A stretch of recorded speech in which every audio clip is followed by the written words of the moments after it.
No matter the storms, the difficulties that social conflicts and history have brought to Ethiopia countless times, there have always been points of unity, things that keep Ethiopian identity firm and intact, and religion has undoubtedly been one of them. But even more so, the celebration of the cross is a festival that has left anyone who has the opportunity to experience it firsthand in awe, given the magnificence of seeing an entire country move, sing, and celebrate as one. It is the largest religious festival in Africa and, without a doubt, one of the largest in the world. Join us on this fascinating adventure, where we will share with you the secrets and details of the Meskel Festival in Ethiopia.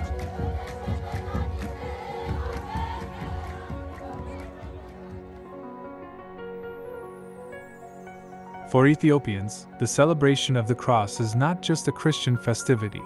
It represents the pride, honor, and devotion they feel towards the Creator for having safeguarded a relic, a fragment of the cross that arrived more than 1,000 years ago.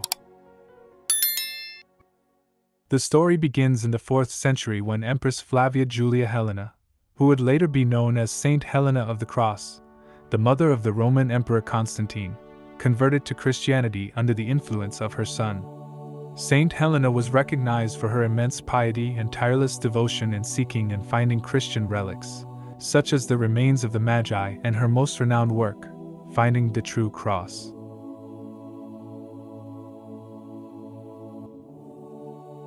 At the age of 80, around the year 326 AD, Saint Helena traveled to the Holy Land with the sole purpose of finding the true cross of Jesus. Upon arrival, she questioned the wise Jews of the area and learned that after the ascension of Christ, the Jews had used the site as a garbage dump to bury the remains of the cross and prevent Christians from worshipping it. As more and more people converted to Christianity after discovering that the sick were healed, the deaf began to hear, and the blind to see after visiting the place.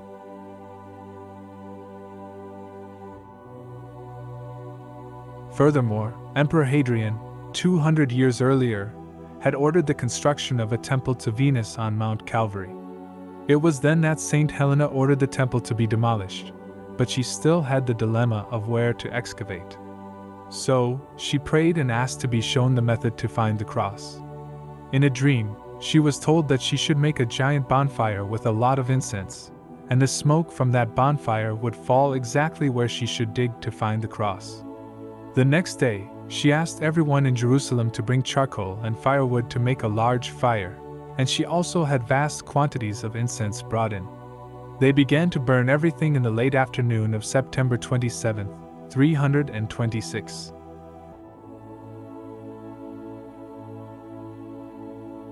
Just as it had been revealed in her dream, the smoke fell on a specific spot, and they knew where to start digging.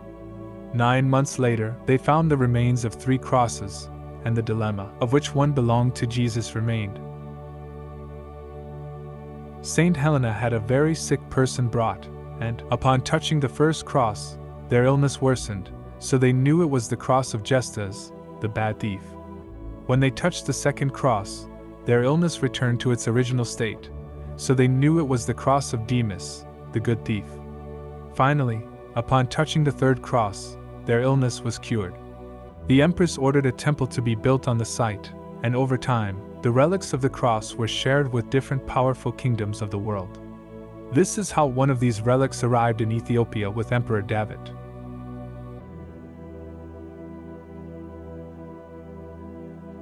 Subsequently, Emperor and philosopher Zara Jacob desired to build a special temple for this relic, and it was revealed to him in a vision that he would find a mountain in the shape of a cross. There, he would build the temple.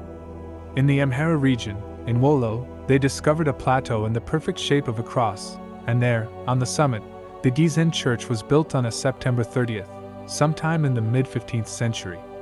Many claim that even today, miracles are witnessed when pilgrims visit Mount Gizeh to pay homage to the relic.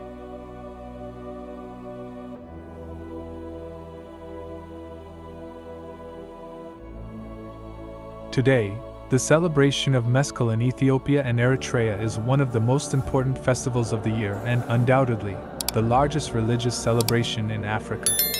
On this day, the moment when Saint Helena, with unwavering faith, followed the instructions of her vision and lit a bonfire to find the cross, is commemorated.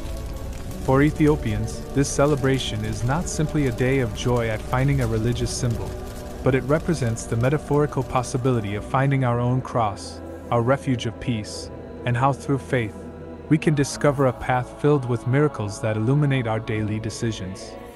It is a day to remember that sins are forgiven, that teamwork, in family and in society, takes us further, and that respect and unity are unshakable, as our Muslim brothers care for and respect us, and Christians, whether Orthodox, Catholic, or Protestant, unite in a single voice of celebration.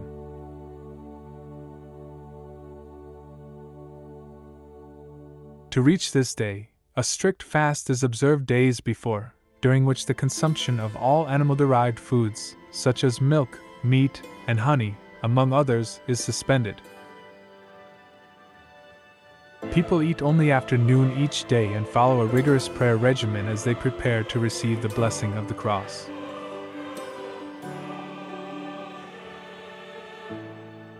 On the day of the festival, which falls on September 27th or the 28th in leap years, a damara is prepared early in the morning.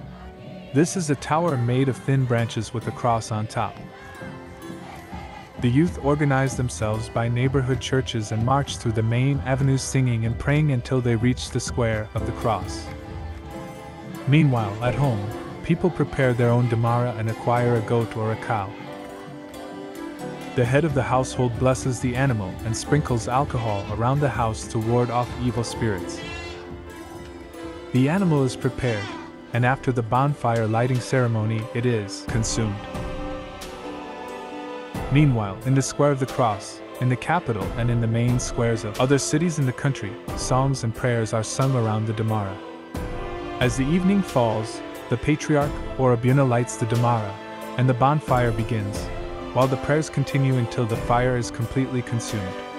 A magical synchrony envelopes the people, all dressed in white and illuminated with candles, and an immense faith is palpable, even more than the incredible scent of incense and wood. For many foreigners, this celebration has been a rediscovery of their spirituality, and for others, it has been like witnessing a live miracle.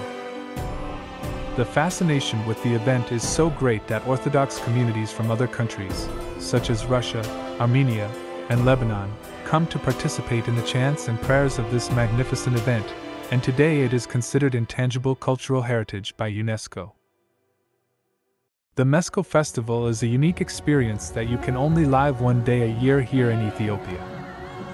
So if you wish to be part of this incredible spiritual adventure, don't forget to subscribe to this channel, give us a like, and leave your comment. For more information, you can contact us through our social media, and we will be happy to assist you with your visit to Ethiopia. We can recommend amazing tours in English or Spanish and provide you with all the information you need for your stay here. Like every week, it is an honor, a pleasure, and a joy to share our culture with you. Thank you very much, and we'll see you next week.